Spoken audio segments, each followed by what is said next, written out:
తెలంగాణలో ప్రశ్నిస్తే అరెస్టులు జరుగుతున్నటువంటి పరిస్థితి చూస్తూ ఉన్నాము. ఇవాళ మహిళా జర్నలిస్టులు ఇద్దరిని రేవతి, సీనియర్ జర్నలిస్ట్ రేవతి గారిని, అదేవిధంగా తన్విని కూడా అరెస్ట్ చేసినటువంటి పరిస్థితి చూస్తూ ఉన్నాం.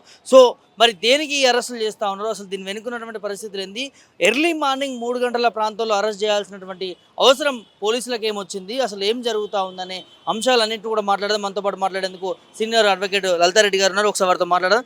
మేడం, ఎట్లా చూస్తారు ఎర్లీ 3 గంటల ప్రాంతంలో అరెస్ట్ చేయడం, అసలు ఏంటి, ఏం జరుగుతాం? అంటే వీళ్ళు అదే ఎర్లీ అవర్స్ వెళ్ళి అరెస్ట్ చేయడం అనేది అయితే చాలా అన్యాయము. ఇది వాళ్ళు ఈవెన్ మేము ఎఫ్ఐఆర్ కూడా చూసాం, మొత్తం చెక్ చేసాము. కంప్లైంట్ కానీ ఎఫ్ఐఆర్ చెక్ చేస్తే కూడా ఏది కూడా అంత తీవ్రమైన నేరాలు కాదు. పొద్దున అంత అర్లీ మార్నింగ్ వెళ్ళేసి అంత అట్లా రేవతి గారి ఇంటికి 5 o'clock వెళ్ళిపోయి మోర్ దెన్ 30 మంది ప్లస్ అంతకంటే ముందే మరి తన్వి ఇంటికి వెళ్ళేసి తను నియర్ శంషాబాద్ దాటాక షాద్నగర్ రోడ్లో ఎక్కడ ఉంటుంది తన ఇల్లు. మరి సో అక్కడికి వెళ్ళి అసలు తన్విని అక్కడ అరెస్ట్ చేశారనే విషయము అసలు ఇక్కడ నుంచి పోలీస్ స్టేషన్ నుంచి వాళ్ళ బ్రదర్కి 8:29 AM ఏదో ఫోన్ నెంబర్ చూపించాడు. అప్పటి వరకు మాకు తెలియదు. We're thinking only Revathi husband call చేశారు మాకు. రేవతి గారు హస్బెండ్ కాల్ చేస్తే ఇక్కడికి రావడం జరిగింది. సో ఇక్కడికి వచ్చాకనే తన్విని కూడా అరెస్ట్ చేశారని చెప్పి తెలిసింది. సో నేను ఏమంటున్నానంటే ఇంత మహిళల మీద జస్ట్ చాలా చిన్న సెక్షన్, సింపుల్ సెక్షన్స్ అవి. సో అంటే వాళ్ళు అంటే వెళ్ళి ప్రజలు ఏదైతే ఉందో వాళ్ళ మనోభావాలు కానీ వాళ్ళని ఇంటర్వ్యూ చేయడం జరిగింది. ఆ ఇంటర్వ్యూని వీళ్ళు టెలికాస్ట్ చేశారు, ట్విట్టర్లో పోస్ట్ చేశారనమాట. సో ట్విట్టర్లో పోస్ట్ చేసినందుకు ఆ పోస్ట్ ఏదైతే ఉందో సీఎంకి అగెయిన్స్ట్గా, సీఎం మీద అభ్యంతరకరమైన లాంగ్వేజ్ యూజ్ చేసుకుంటూ ఎవరైతే ఇంటర్వ్యూ ఇచ్చిన వ్యక్తి అలా మాట్లాడాడు, అది అబ్యూజివ్ లాంగ్వేజ్, దాన్ని వీళ్ళు ఇట్లా టెలికాస్ట్ చేశారు అనేది మాత్రమే. ఇప్పుడు ఆ పర్సన్ ఎవరైతే ఉన్నాడో ఆయన మనోవేదన, ఆయన ఏం బాధపడ్డాడో ఆయన లాంగ్వేజ్లో, ఆయనకు తెలిసిన లాంగ్వేజ్లో ఆయన చెప్పడం జరిగింది. సో ఇప్పుడు ప్రజలు చెప్పే బాధలను కానీ వాళ్ళు చెప్పే వే ఆఫ్ వర్షన్ కానీ కంపల్సరీ ప్రజల దగ్గరికి వెళ్ళాలి కదా, దాన్ని మ్యానిపులేట్ చేయలేం కదా, వాళ్ళు యాక్చువల్గా ఏమనుకుంటారో అదే.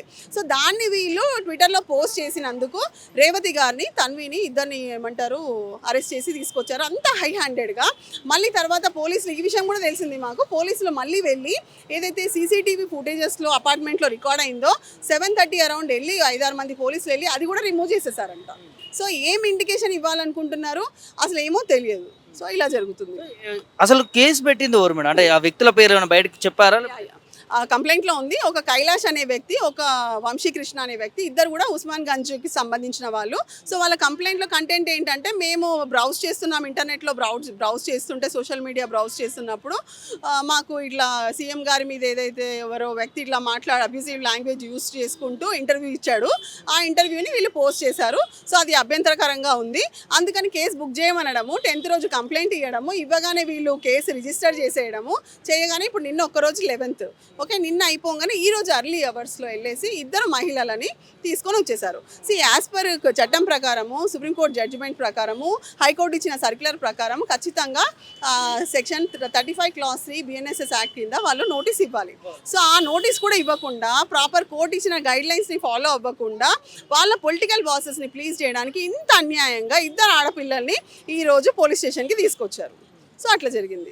నోటీసులు ఇవ్వకుండా తీసుకురావడం, దీన్ని వేరే విధంగా మళ్ళీ చూడొచ్చు. తప్పకుండా చూడొచ్చు. ఎందుకంటే వాళ్ళు ఎందుకు కోర్టు ఆజ్ఞలను ఎందుకు అంటే ఫాలో అవ్వట్లేదు, వాళ్ళు పొలిటికల్ బాసెస్ని వాళ్ళు ఎందుకు ఫాలో అవుతున్నారు? ఎవరో ఒక వేరే బయట ఉన్న వ్యక్తులు, ఎవరో తెలియని వాళ్ళు వచ్చి కంప్లైంట్ ఇవ్వగానే రిజిస్టర్ చేయడం ఏంది? మీరు ఎన్నో చూడండి, కవిత గారి మీద కానీ ఇంకా వేరే చాలామంది మహిళల మీద ఎంత అభ్యంతరకరమైన పోస్టులు వచ్చినప్పుడు ఎన్నోసార్లు ఈ పోలీసులకి కంప్లైంట్ ఇస్తే కూడా వాళ్ళు తీసుకోలేదు. మరి సుమోటోగా వాళ్ళెప్పుడు బ్రౌజ్ చేసుకోలేదు, వాళ్ళెప్పుడు కంప్లైంట్లు ఇవ్వలేదు, అలాంటి కంప్లైంట్స్ ఎప్పుడు కూడా రిజిస్టర్ కాలేదు. కానీ ఇంత చిన్న విషయము, ఒక వ్యక్తి, ఒక రైతు తన మనోవేదన బాధపడుకుంటూ ఆయనకు వచ్చిన లాంగ్వేజ్లో ఆయన ఇంటర్వ్యూ ఇస్తే ఆ ఇంటర్వ్యూని టెలికాస్ట్ చేస్తే ఇంత అరెస్ట్ చెప్పని ఓకే, కేసు రిజిస్టర్ చేశారు, దట్ ఈస్ ఫైన్. కానీ ప్రొసీజర్ అయితే ఫాలో కావాలి కదా, ఖచ్చితంగా నోటీసులు అయితే ఇవ్వాలి కదా. సో నోటీస్ ఇవ్వలేదు, అలా చేస్తున్నారు. TCSలో ఏమంటున్నారు, అసలు ఎక్కడున్నారు మన ఇద్దరు మహిళా జర్నలిస్టులు? అరౌండ్ మార్నింగ్ 8:15 AM తర్వాత ఐ ఎంటర్డ్ ఇన్సైడ్, లోపలికి వెళ్ళాం. మేము వెళ్ళి అడిగినప్పుడు ఏంటంటే, లోపలికి వెళ్ళగానే first of all CI Naresh గారిని ఇట్లా తీసుకొచ్చారా అంటే అవును తెచ్చామన్నారు. ఈయన సీట్ ఆఫర్ చేయలేదు అసలు. సో నేను అడుగుతున్నాను అతన్ని, సరే సార్ ఎక్కడ తీసుకెళ్లారు ఏంటి, మరి నోటీస్ ఇవ్వాలి కదా అంటే, లేదు వాళ్ళ బ్రదర్కి ఇచ్చామన్నారు. లేదు ఆయనకి, ఆమె బ్రదర్ ఏం లేరు అని చెప్పాను నేను. ఏమి ఇవ్వలేదు అనగానే, లేదు వాళ్ళ హస్బెండ్కి ఇచ్చామన్నారు. హస్బెండ్కి ఏ విధంగా ఇచ్చారు అని నేను అడిగాను. అంటే వాట్సాప్ అన్నారు. నేను అన్నాను, మరి ఆయన ఫోన్ని మీరే సీజ్ చేసి తీసుకొచ్చారు కదా, ఆల్రెడీ సీజ్ చేసేసారు రేవతి గారి ఫోన్ని, వాళ్ళ హస్బెండ్ ఫోన్ని, వాళ్ళ హస్బెండ్ ఆయన నిర్మాత యాక్చువల్గా దర్శకుడు, ఆ దర్శకుని ల్యాప్టాప్ ఆయన ఫోన్ని తీసుకోవాల్సిన అవసరం ఏముంది? Actually when the entered in the house ఆయన తన సెల్లో షూట్ చేశారంట వీళ్ళు ఇంతమంది రావడము, హై హ్యాండెడ్గా ఫోర్స్ఫుల్గా తనని డ్రాగ్ చేసుకుంటూ తీసుకెళ్ళడం. సో ఆ విషయాలను ఆయన చేసినందుకు ఆయన సెల్ ఫోన్ని వాళ్ళు తీసేసుకొని ఇక్కడ తీసుకురావడం జరిగింది హలోమా. మరి అట్లా సెల్ ఫోన్ తీసుకోవడము, అంతమంది పోలీసులు రావడం, తర్వాత సీసీ కెమెరాలు తీసేయడం, ఇదంతా ఎందుకు పోలీసులు ఎందుకు ఇంత చొరవ తీసుకొని చేస్తా ఉన్నారు? లా ఎందుకు పాటిస్తలేదు? అంటే ఇదంతా చూస్తుంటే ఏదో చాలా పెద్ద కుట్ర.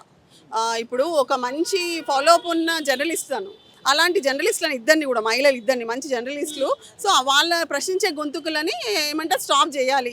అలా తీసుకొచ్చేస్తే మిగతా జర్నలిస్టులు భయపడతారు. సో ఏదో విధంగా ఇవన్నీ అంటే ప్రజలు ఏదైతే నిజాలు చెప్తున్నారో ఆ నిజాలని స్టాప్ చేసేయాలి, బయటికి రాకుండా తొక్కి పడేయాలి. సో అలాంటి భావనతోనే ఇవన్నీ జరుగుతుంది. సో లోపలికి వెళ్ళి అడిగినప్పుడు ఆయన ఏమంటున్నాడంటే కోర్టుకు పంపించేసామంటారు. నేను అన్నాను కోర్టు ఇంకా స్టార్ట్ కాలేదు కదా, ఎక్కడికి పంపించారు చెప్పండి అంటే, అని కోర్టు జడ్జి గారి ఇంటికి పంపించారా, కోర్టుకు పంపించారా, లేకపోతే మెడికల్ టెస్ట్కి పంపించారా, ఎక్కడున్నారు వాళ్ళంటే ఇక్కడ లేరు అని చెప్తారు. సరే అని చెప్పేసి కోర్టుకు పంపించామంటే నేను కోర్టులో కూడా కన్సర్న్ పర్సన్ని ఫోన్ చేసి కనుక్కున్నాను. లేదు మేడం ఎలాంటి రిమాండ్ తీసుకురాలేదు అని చెప్పి వాళ్ళు నాకు కన్ఫర్మేషన్ ఇచ్చారు. మరి ఇప్పుడు ఇద్దరు మహిళా జర్నలిస్ట్ ఎక్కడ ఉన్నాడు? తెలీదు. ఇప్పుడు కూడా నేను చెప్తున్నా, just now we received a call from our advocates from court. ఇప్పటి వరకు కూడా వాళ్ళని కోర్టులో ప్రొడ్యూస్ చేయలేదు. ఇక్కడ లేదంటారు, మెడికల్ దగ్గర తీసుకుపోలేదంటారు, మళ్ళీ ఏమంటారు కోర్టు ముందు ప్రొడ్యూస్ చేయలేదు. మరి ఎక్కడ వెళ్ళారు? So we're very much worried and we have a 100% doubt they are inside. We're going and meeting DCP గారిని కలుస్తాం ఇప్పుడు. మరి వాళ్ళు ఏం చెప్తారో విల్ గెట్ బ్యాక్ యూ.